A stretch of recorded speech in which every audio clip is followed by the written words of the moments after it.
Hi everybody, Michelle from SangriaSisters.com. We did it! We did our 5K!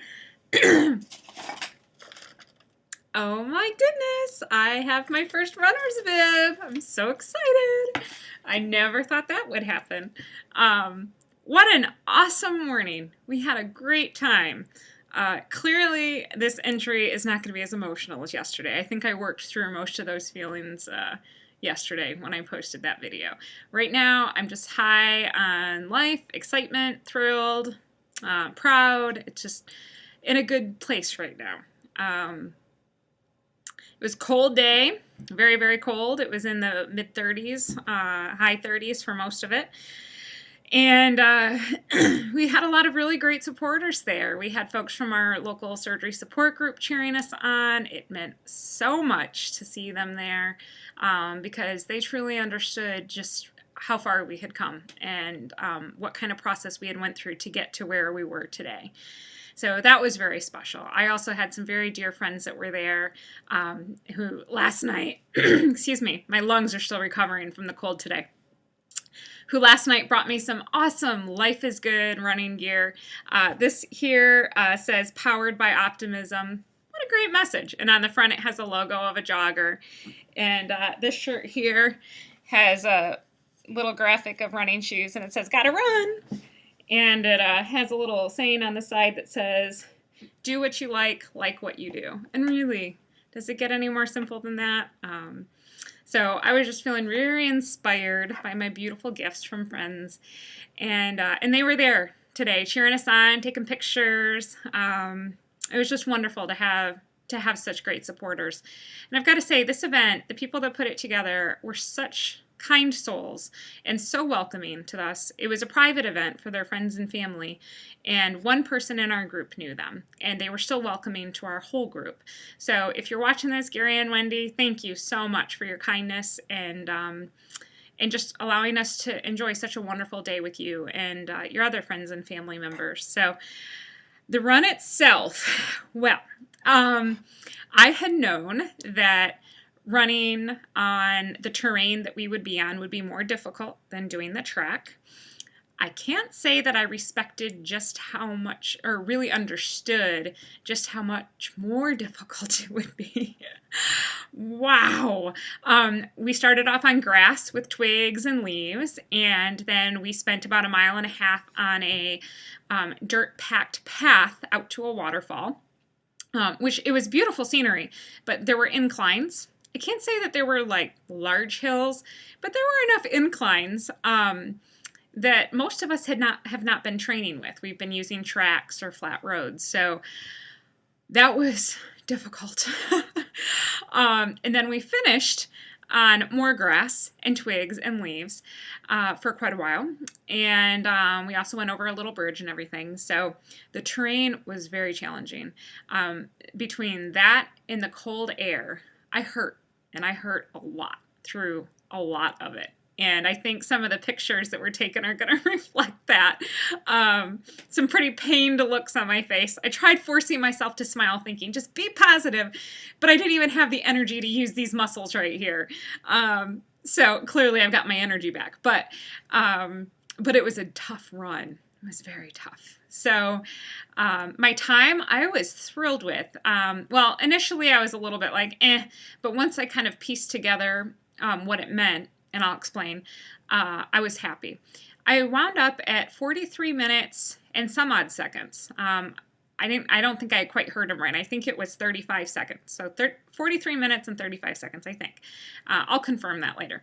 But my fastest run had been the other night at 42 minutes and 39 seconds. But what I realized as I was beating myself up was that the runs that I've been doing this week were all 3 miles flat. I mean, I haven't been going over that at all.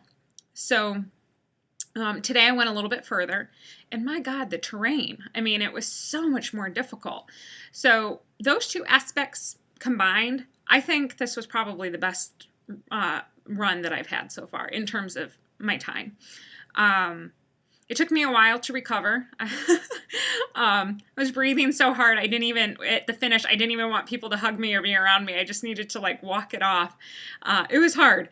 I know I keep saying that, but It was hard.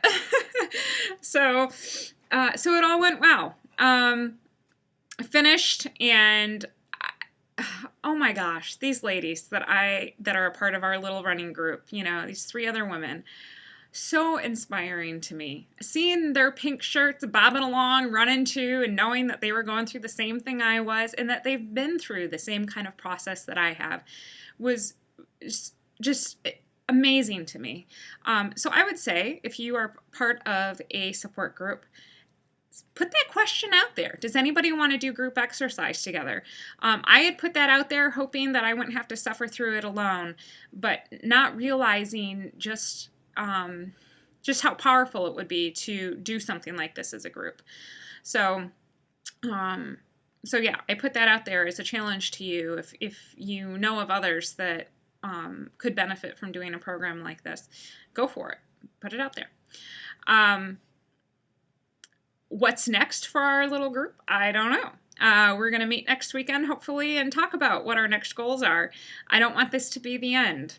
I'm rolling around in my head whether I want to do winter running, whether to do a couple more 5Ks, whether to think about a 5-mile run or a 10K. I don't know. We'll see. As I told some folks, it's not so much the active running that I enjoy. It's more the build up and the completion of it that gives me the high.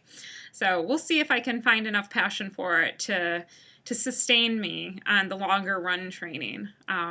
So for right now, I'm not going to think too much about tomorrow. I'm going to think about what today meant to us and just celebrate that. If you're out there and thinking about doing Couch to 5K or have started it and you're frustrated, I think what I would say to you is that it's incredible the progress that you can have in 9 weeks. Incredible to me. When I first started, those 30-second jogging intervals, I thought I would die. All right. I'm not sitting here as somebody that completed the run and all along probably could have exercised really well to this extent. I started with 30 seconds of jogging being painful. So there's very significant progress that can happen in a short period of time. The interval training that it outlines for you, it helps the body so much more than I realized to improve. What I would typically do in my normal little mindset is go out there and give it my all and just quit when I'm done. But I think that having an interval program to work through can be very beneficial, and it can help you from getting too discouraged. So if you're out there and you're doing the program and you're discouraged, I would say have faith. Repeat a workout if you need to. There's nothing wrong with that. I repeated all of week 1. And I've done extras of certain weeks too that I felt like, boy, I'm just not ready to go on to that next week. It doesn't matter. It really doesn't matter. Do what you need to keep your body going, but don't give up. Please don't. This is doable. So have faith, really. And if you're at the beginning of this, please don't have this thought of, oh, it is so difficult. There is no way in 2 months I'm going to be able to run 3.1 miles.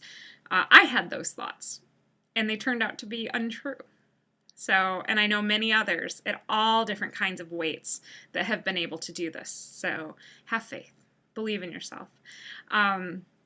I think that that's really all I wanted to share for now. I'll probably see you again November 17th, which is my 1-year out anniversary. Until then, thanks for trucking along with me on this. Thanks for all the encouraging emails and posts and just everything. It's meant a lot. And so I bid you farewell for now. Take care.